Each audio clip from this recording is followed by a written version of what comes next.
In this video, we're going to go through objectives 166 and 167. If you're revising, you can pause the video and have a go at question 1 there, and then there's the other question 1. So we're going to list all the outcomes for single events and for 2 successive events and apply systematic listing strategies. This will just be a sample here of what all needs to be learned. So listing outcomes. If there is more than one event, we can often be systematic and create lists or tables to work out probabilities. So question 1. What is the probability of flipping tails on a coin and getting 4 on a dice? So here we have 2 events. We've got flipping tails on a coin. Well, there's 2 possibilities there. We could get a heads or we can get a tail. So I'm going to have that event down this side.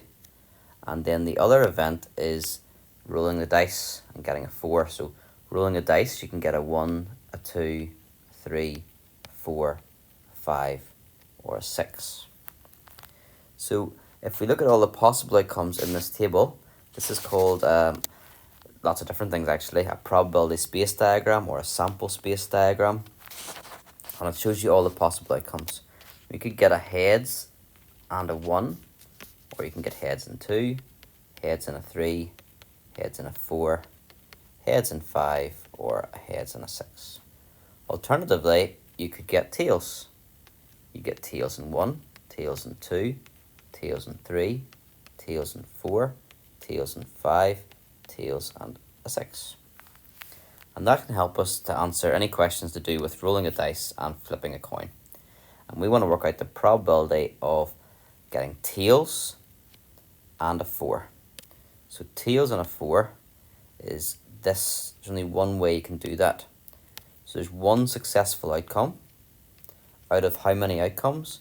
Well, we can see in the table here we've got 1, 2, 3, 4, 5, 6, and then another 6. So we've got 12 outcomes in total. So the probability of getting tails and a 4 is 1 out of 12, 1/12.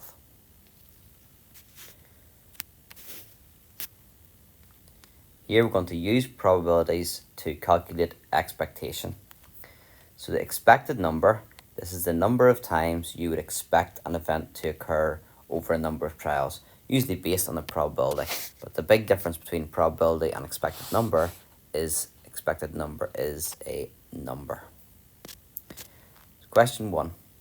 A dice is rolled 30 times. How many times would you expect to roll an odd number? Doesn't say expected number here, but it just says how many times you'd expect. So expected number, expected times, that's the same thing. It's a number.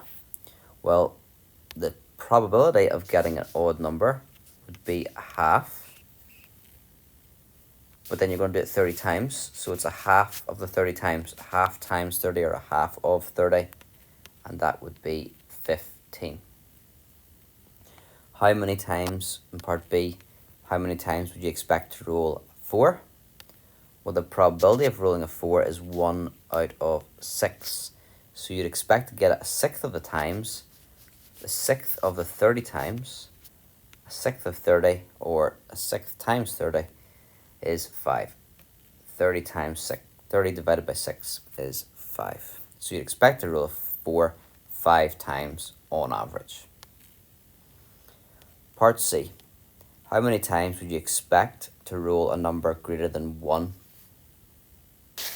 Well, you can roll a 2, 3, 4, 5, or 6. So there's 5 possible ways out of 6. That's the probability of getting a number greater than 1. But if we were going to do it 30 times, how many times would you expect? That would be 5/6 of 30, or 5/6 times 30.